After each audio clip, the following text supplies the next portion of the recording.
We all remember 2020, the summer of love, the burning buildings, all the looted stores, and an overall lack of legal consequences for crimes committed by rioters.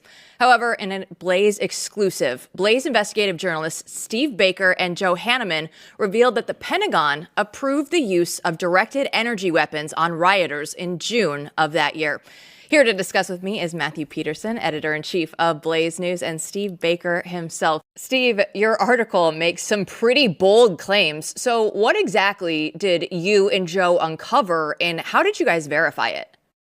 Well, before I answer that question specifically, let me just say that this is not really the culmination of 4 years of work. This is finally the reveal, the very beginning of us revealing 4 years worth of work.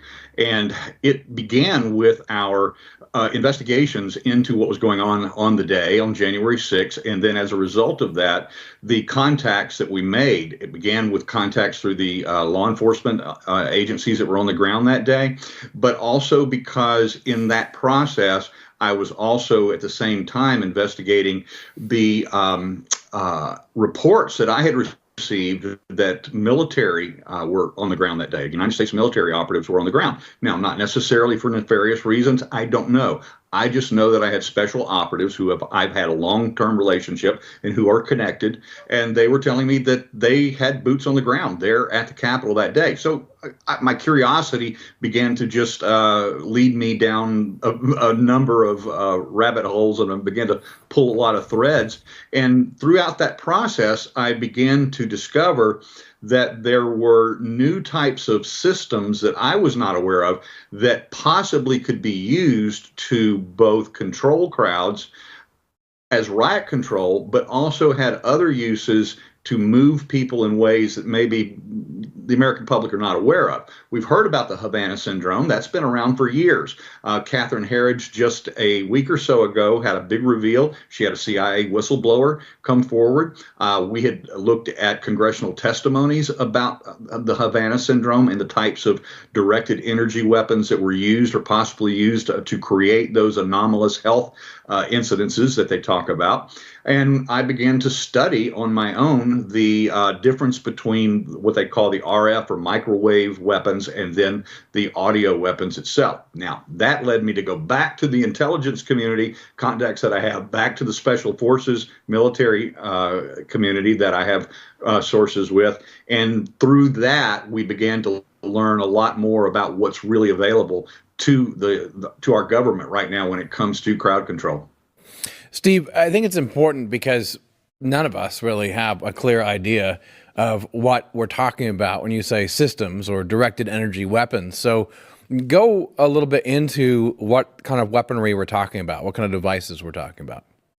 Well, we have to go all the way back to the 1950s. The Soviets were very active in developing what they called psychotronic weapons at that time. Now, this is open source information. As a matter of fact, everything that I know about it, I've pulled directly from the CIA website. I mean, the CIA.gov website has thousands and thousands of articles and that have been declassified that go back to their own intelligence sourcing of what the Soviets were up to back then.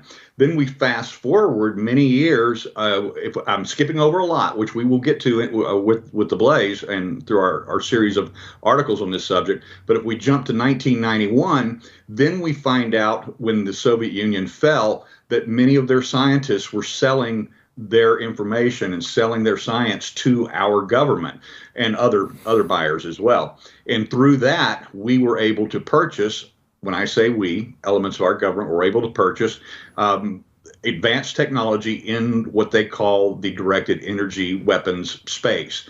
And some of that was much more advanced technology than what we even talk about when we're talking about Havana syndrome. We're talking about now not just truck-mounted riot control weapons where they have the big arrays mounted on top of a tank or a military armored vehicle of some sort. and that we have seen in crowd control, even in our story. We have a video that Julio Rosa, our own correspondent, took in Kenosha back in 2020 of an actual audio device, an audio energy weapon, blasting at what they call a super audio levels to clear crowds out. There are microwave versions of that they can blast at you and make you, for a 2-second pulse, it makes your skin feel like you're on fire and you run away from that. Those are the very basic things that we've seen around for a long time. Those are not science fiction. You can actually go to YouTube and watch DOD sponsored videos of the use of those types of weapons. But over the years, they've got much more sophisticated and much more miniaturized to the point where they can carry them in backpacks now. So they have backpack size, and what some of these special operatives have described to me in great detail, what they call agitation weapons. And this is the thing that we fear the most, is that these weapons that we know have been used overseas in military and by the CIA in operations to create color revolution, to create riots, to create confusion in hot spots around the world, that some of these devices may now be being used here. And that's what we found in it was an IG report from the Department of the Interior investigating what happened on June 1st there at Lafayette Square Park in the District of Columbia. That was during the George Floyd BLM riots at that time. And we actually found from that IG report actual photos and descriptions of the use of one of these backpack-sized weapons.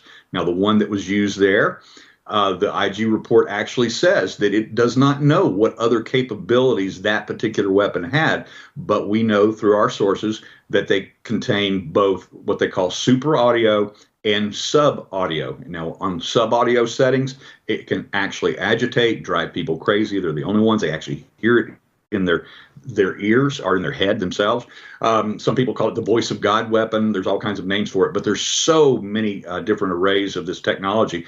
And I think that the most fearful of them all now are some of the RF or microwave type transmissions. These are 74 gigahertz beams that they can aim at somebody. They can talk to you inside your head, make you think that you're hearing voices. They can also attenuate those frequencies to such a way that it resonates with different parts of your body. Different organs resonate to different frequencies.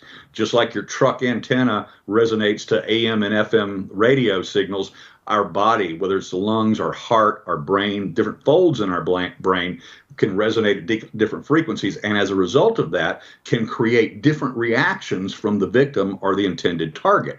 And the most well, I mean, I'll just say that the thing that I'm most curious about is if it is being used, and if this technology is being used in other riots around America, were they being used on January 6th?